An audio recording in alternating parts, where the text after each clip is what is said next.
نحمده ونصلي على رسوله الكريم اما بعد فاعوذ بالله من الشيطان الرجيم بسم الله الرحمن الرحيم رب اشرح لي صدري ويسر لي امري واحلل عقدة من لساني يفقهوا قولي۔ آج ہم انشاءاللہ ازواج اور اولاد کے لیے کی جانے والی دعاؤں کے بارے میں بات کریں گے کہ قرآن و سنت میں ہمیں اس بارے میں کیا رہنمائی ملتی ہے۔ دعا ایسی چیز ہے جو انسان کی تقدیر کو بدل دیتی ہے۔ عام طور پر ہم اپنے خاندانی زندگی میں، گھریلو زندگی میں جب پریشان ہوتے ہیں تو ہم سمجھتے ہیں کہ شاید یہ مشکلات زندگی کا حصہ ہیں اور ان میں کبھی کوئی تبدیلی نہیں ہو سکتی، حالانکہ اللہ سبحانہ وتعالیٰ کے لیے کسی بھی چیز کو بدلنا کچھ بھی مشکل نہیں۔ بعض اوقات ہمیں شیطان یہ وسوسہ ڈالتا ہے کہ یہ چیز تمہاری تقدیر میں لکھ دی گئی تھی، اس لیے اب اس سے کوئی نجات کا راستہ نہیں، حالانکہ حدیث میں واضح طور پر آتا ہے، رسول اللہ صلی اللہ علیہ وسلم نے فرمایا، کوئی چیز تقدیر کو بدل نہیں سکتی سوائے دعا کے، اور کوئی چیز عمر میں اضافہ نہیں کرتی سوائے نیکی کے، یعنی اگر انسان دوسروں کے ساتھ خیر و بھلائی کرتا رہتا ہے تو یہ چیز اس کے عمر میں اضافے کا ذریعہ بنتی ہے۔ جیسا کہ ہم نے پہلے بھی ذکر کیا تھا کہ دعا کی قبولیت کے لیے ضروری ہے کہ پہلے ہم اللہ سبحانہ وتعالیٰ کی تعریف بیان کریں۔ اللہ سبحانہ وتعالیٰ کی تعریف کے بے شمار کلمات ہیں جو نبی صلی اللہ علیہ وسلم نے ہمیں سکھائے ہیں۔ ان میں سے ایک یہ بھی ہے، مصعب بن سعد اپنے والد سے روایت کرتے ہیں کہ ایک اعرابی رسول اللہ صلی اللہ علیہ وسلم کی خدمت میں حاضر ہوا اور عرض کیا کہ یا رسول اللہ، مجھے ایسا کلام سکھائیں جسے میں پڑھتا رہوں۔ آپ نے فرمایا، کہو لا الہ الا اللہ وحدہ لا شریک لہ، اللہ اکبر کبیرا والحمد للہ کثیرا سبحان اللہ رب العالمین لا حول ولا قوة الا باللہ العزیز الحکیم۔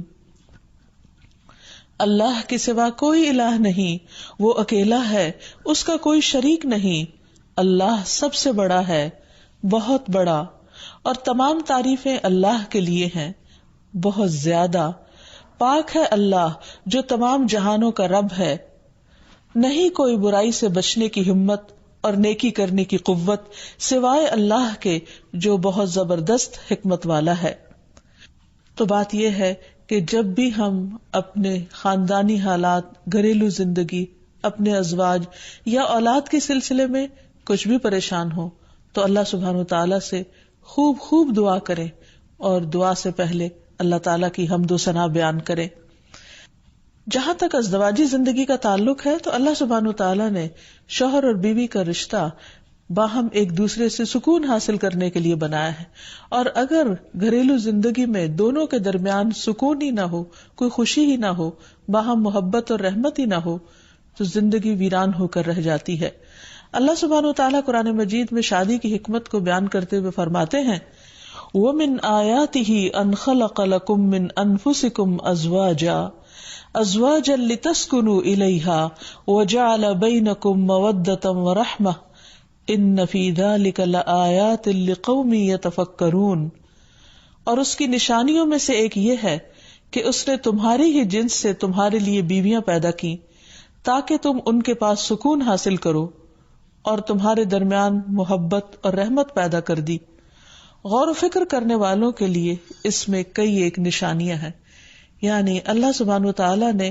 تو فطری طور پر انسان کے اندر ایک دوسرے کے لیے کشش رکھی ہے، محبت رکھی ہے، لیکن اگر وہ کسی وجہ سے ختم ہو گئی ہے یا موجود نہیں ہے تو یہ بھی انسان کی زندگی میں ایک بہت بڑا دکھ اور آزمائش ہوتی ہے۔ تو اس سے نکلنے کے لیے اللہ تعالیٰ کی مدد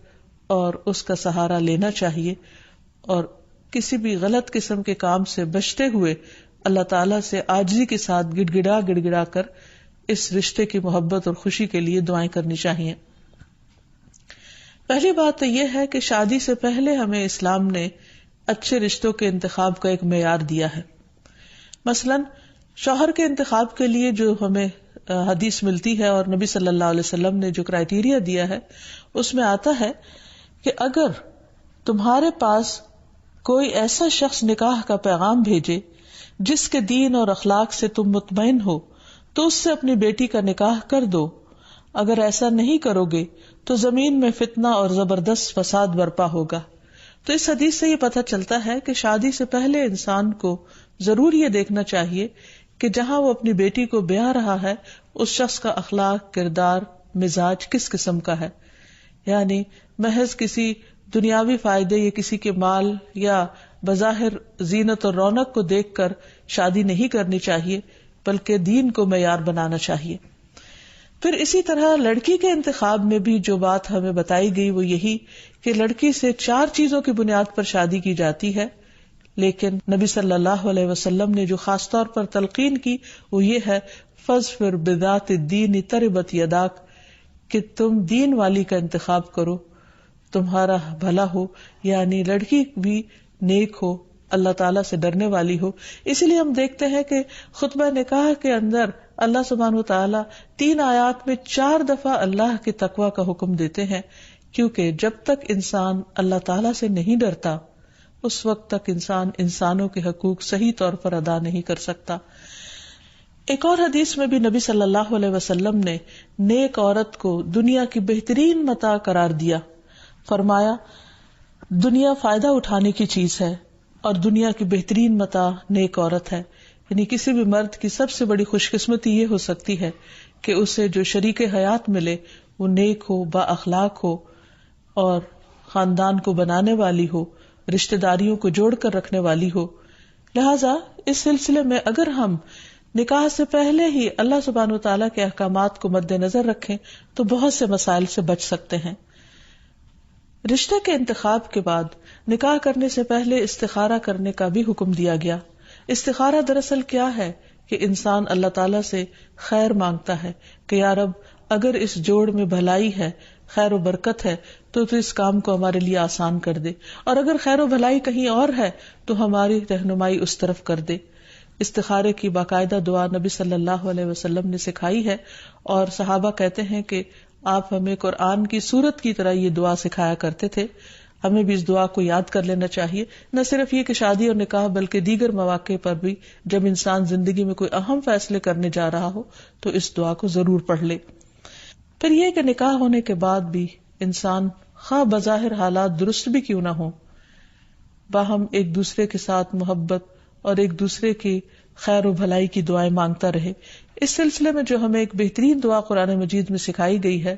وہ ہے ربنا ہب لنا من ازواجنا وذریاتنا قرۃ اعین واجعلنا للمتقین اماما. اے ہمارے رب، ہمیں ہماری بیویوں اور اولادوں سے آنکھوں کی ٹھنڈک عطا فرما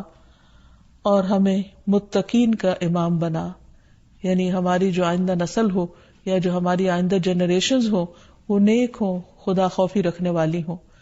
اور یہ کہ ہمیں اپنے ازواج سے اور اولاد سے آنکھوں کی ٹھنڈک دے، یعنی خوشی عطا کر کے ہم جب ان کو دیکھیں اور ان کی زندگی میں ان کو پھلتا پھولتا دیکھیں اور خوش دیکھیں تو ان کی خوشیوں سے ہمیں خوشیاں نصیب فرما. اسی طرح رسول اللہ صلی اللہ علیہ وسلم نے ایک اور دعا بھی سکھائی ہے کہ جس میں برے ساتھی اور ایسے شوہر یا ایسی بیوی سے پناہ مانگی گئی ہے کہ جو انسان کو وقت سے پہلے بوڑھا کر دیں. حدیث میں آتا ہے اللہم انی اعوذ بک من جار السوء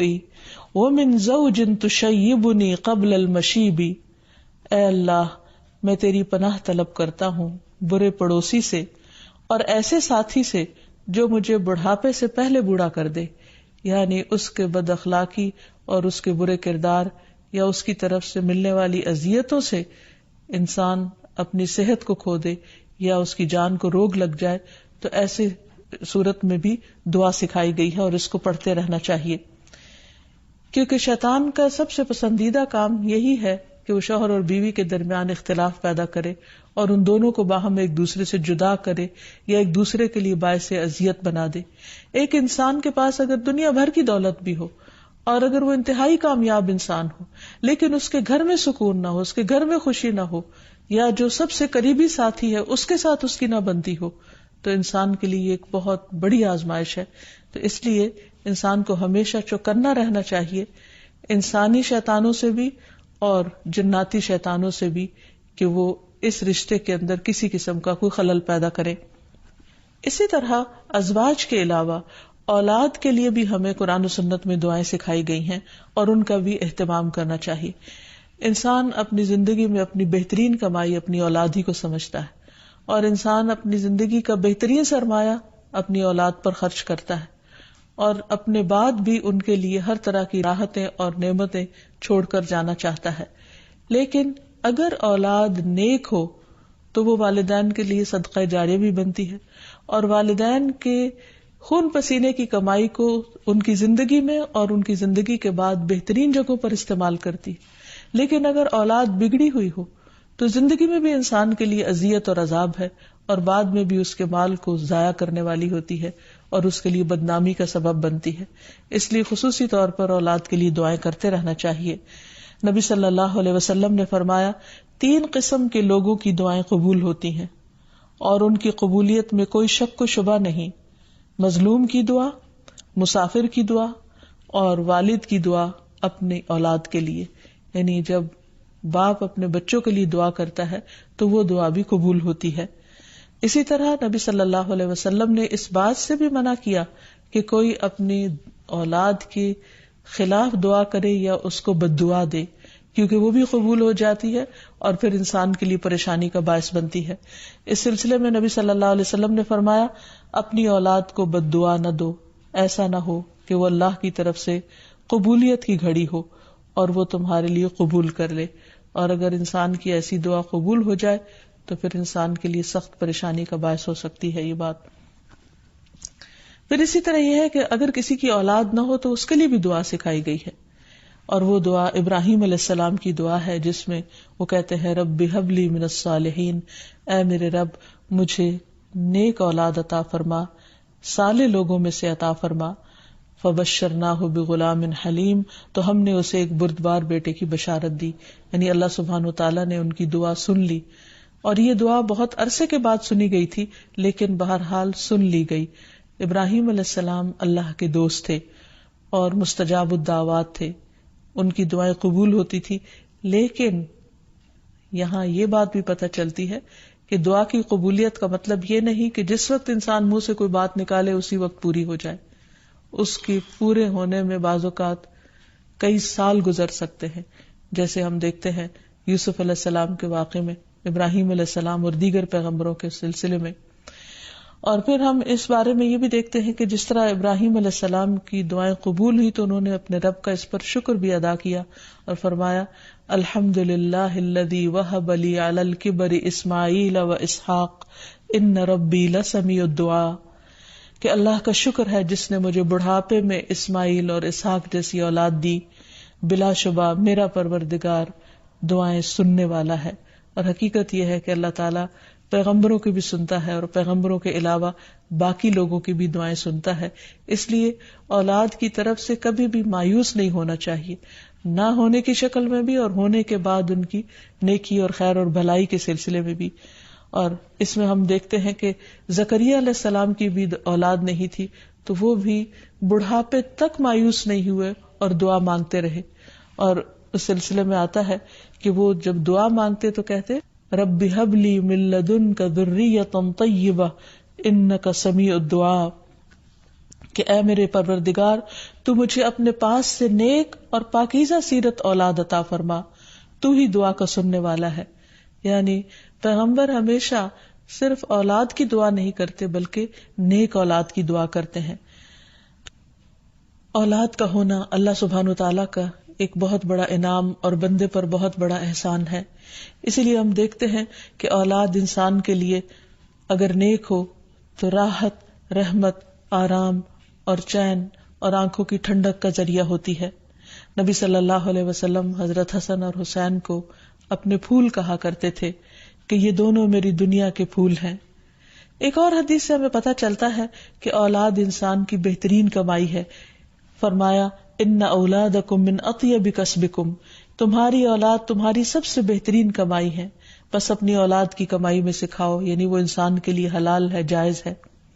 پھر اسی طرح بیٹیاں جو ہیں ان کی تعلیم و تربیت اور ان کی پرورش بھی ایک بہت خیر و بھلائی اور جنت کمانے کا ذریعہ ہے. لیکن اس کے ساتھ ساتھ یہ بھی یاد رکھنا چاہیے کہ اولاد ایک رسپانسبلٹی بھی ہے، ان کے بارے میں سوال بھی کیا جائے گا. کہ ان کی تربیت کس طرح کی.